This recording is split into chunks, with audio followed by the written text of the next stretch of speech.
Hello everyone, welcome to my class. This is Dr. G. Nagalakshmana, lecturer in English from SVLNS Government Degree College, Bhimanpatnam. English for semester third.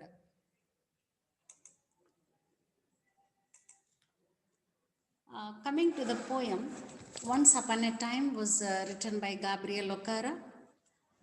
He was a Nigerian poet and novelist whose verse had been translated into several languages by the early 1960s.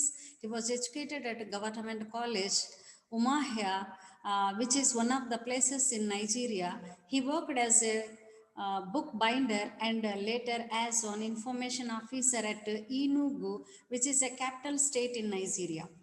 And he also wrote plays and features for broadcasting and became a poet of outstanding ability. He has also written a novel called Voice. Coming to his poems, show a great sensitivity and a tremendous energy. Uh, Next, we'll go for a theme of the poem. Gabriel Okara focuses on cultural change in the society, especially in Africa, which was affected by Western culture. He says that people in the past were trustworthy and genuine, and they are hypocritical now. So, the poet wants to return to the good earliest days by being a child again. Of course, it is not possible, but he wishes he were a child. Next, coming to the title of the poem, the title of the poem shows the person's yearning to return to the ways things were in the past. The phrase once upon a time typically begins a story and it shows that the person feels that the way people behaved is now only a thing of the past. It indicates that the person is nostalgic about how things were. The audience are easily compared by the familiarity of the universal phrase and curiosity regarding how the speaker involves this idea in his poem. A dialogue. The poem Once Upon a Time is in the form of a dialogue between a father and a son. And here, father has a lot of knowledge regarding society and he has experienced uh, experienced of the lively experiences, and the listener is a younger one who does not aware of the society. Son is a representative of everyone in the world who does not know the truth of the real society. Here we go for a stanza wise explanation.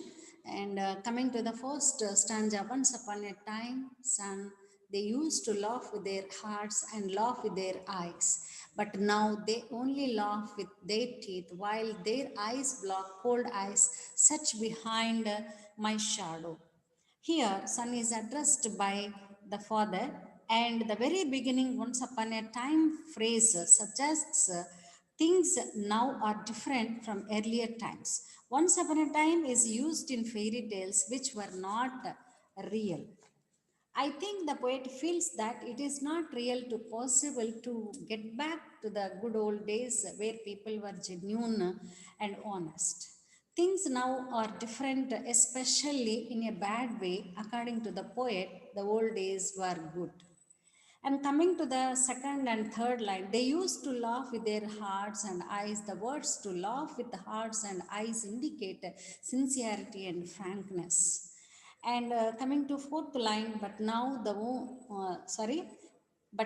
only laugh with their teeth. It means people of the present are not frank and sincere. Most of the time they are fake. They try to behave in artificiality. They cover the teeth with artificiality. Coming to fifth line and sixth one, while their eyes block cold eyes, set behind my shadow. It means eyes do not show any feelings, means expressionless. Look at the line, set behind my shadow. Means the people are trying to fake everything. They are trying to be artificial. They do not want to deal with the real side of a person.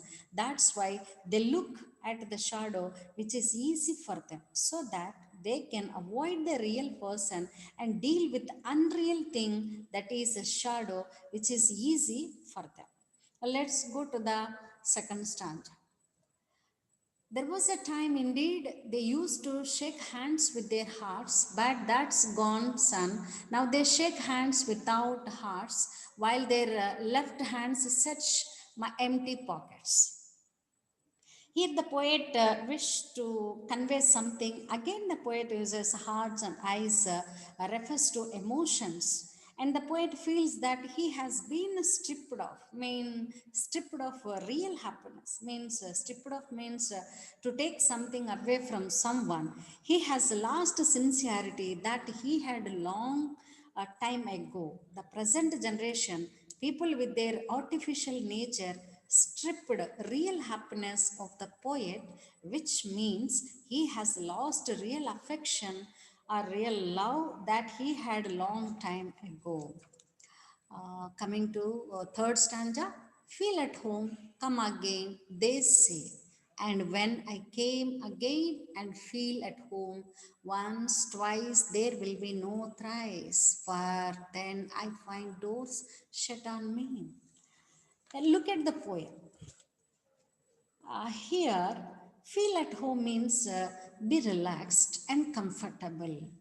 When we visit somebody's home, they are asking us to they are asking us to be feel comfortable, feel at home, relaxed, as if you are in your own house.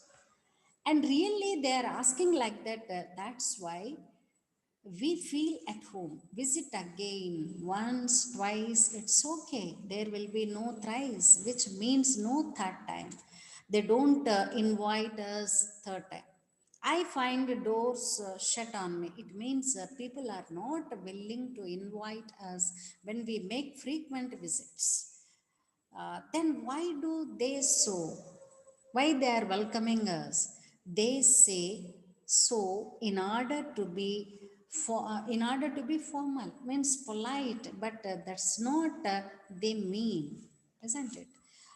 Coming to fourth stanza. So I have learned many things, son. I have learned to wear many faces like dresses, home faces, office face, street face, host face, cocktail face, with all their conforming smiles like fixed portrait smile.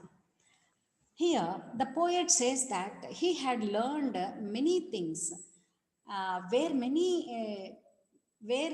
means behave according to the situation. That is what the poet want to learn. He has learned behavior which suits to the situation. What he has learned, what kind of faces he wear, like dresses. Coming to that faces which the poet mentioned in the poem, the first one, home face. When he is at home, he behaves in a way with his own people, is called home face. Next, office face. When he is in office, he has to change his behavior because there are many different kinds of different mindset of the people, so we have to deal such kind of people, isn't it?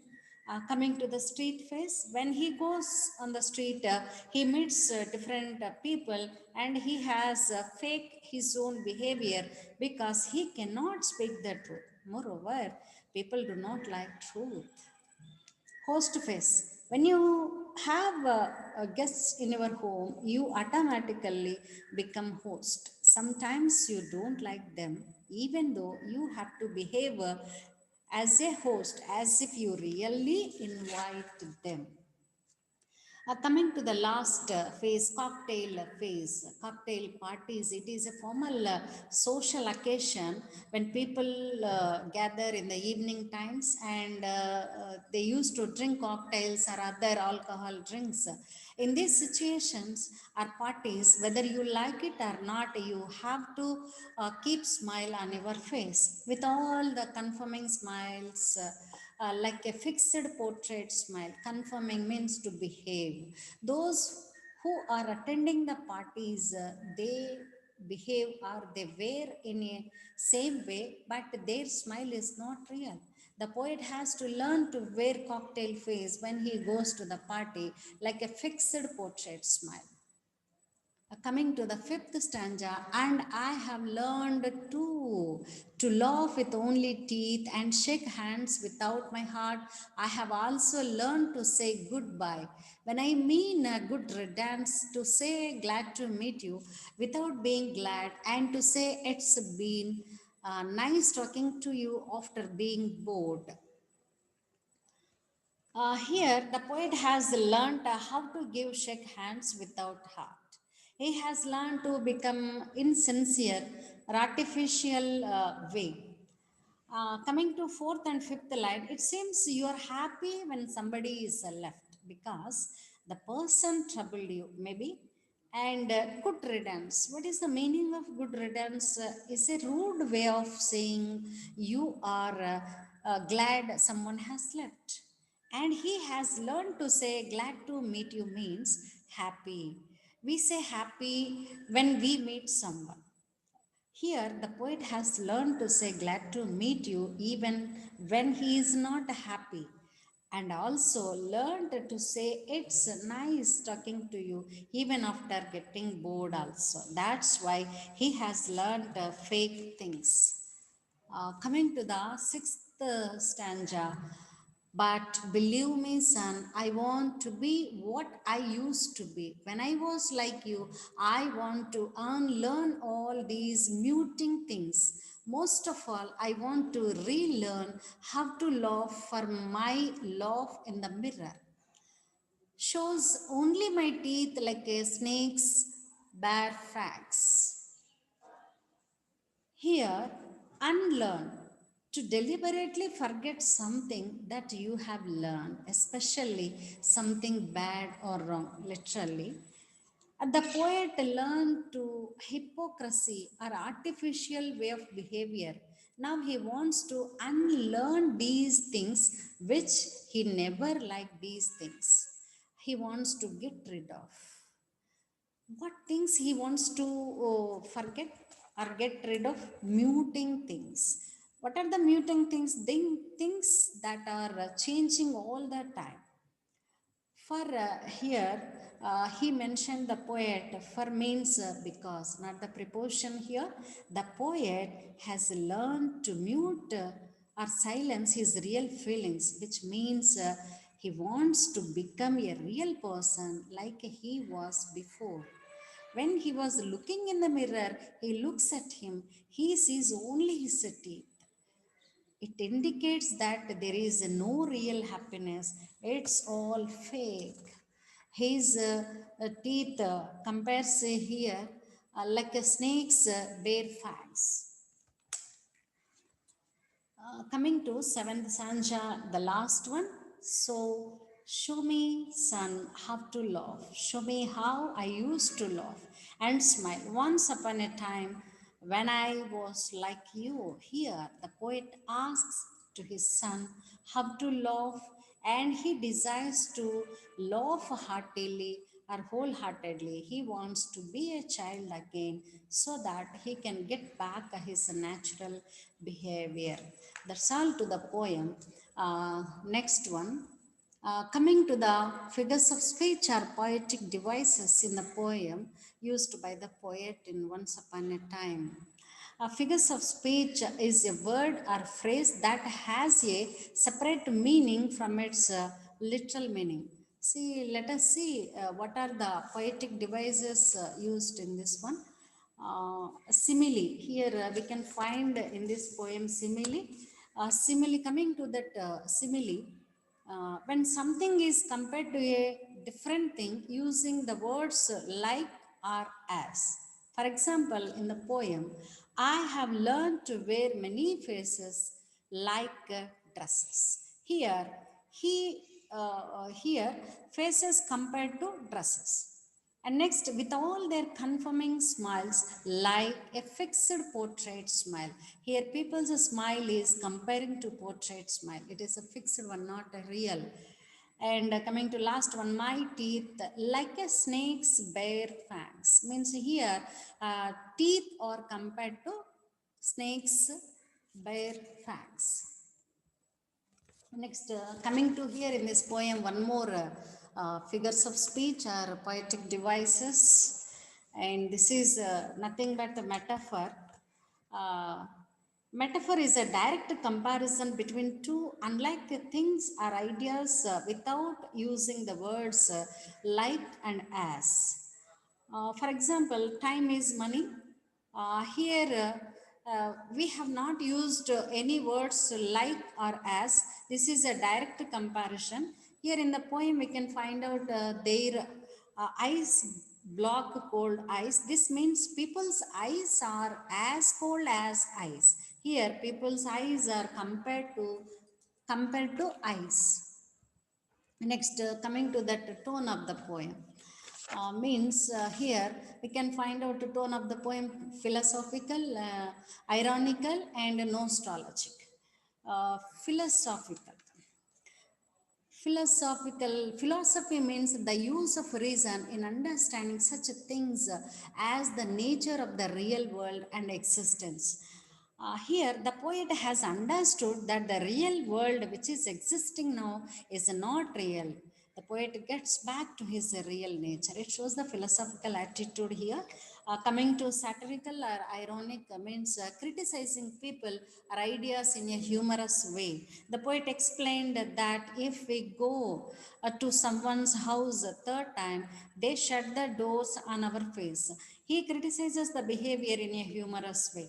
Next, last one, nostalgic feeling and longing for or thinking about things that happened in the past. Means feeling happy thinking about the things that happened in the past. Means the poet is happy to think about the past. People are honest and trustworthy in those days. So the poet used nostalgic tone in this poem.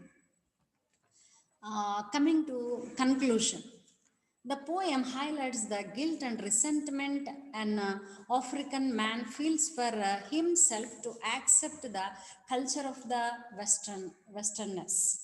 The poet notices a dramatic change in the attitudes of his people. And the poet realizes that early values which always existed in the African society, such as sincerity, good naturedness, hospitality, simplicity, and overall satisfaction, have now drastic change.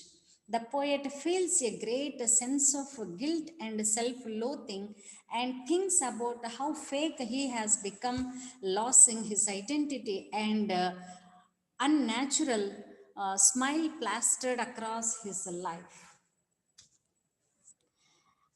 Means the poet finds himself behaving in the same way as those around him. He feels a great sense of guilt and self-loathing and uh, thinks about how fake he has become, losing his identity in a different way, the fixed expression for different occasions, an unnatural smile plastered across his face. Thank you.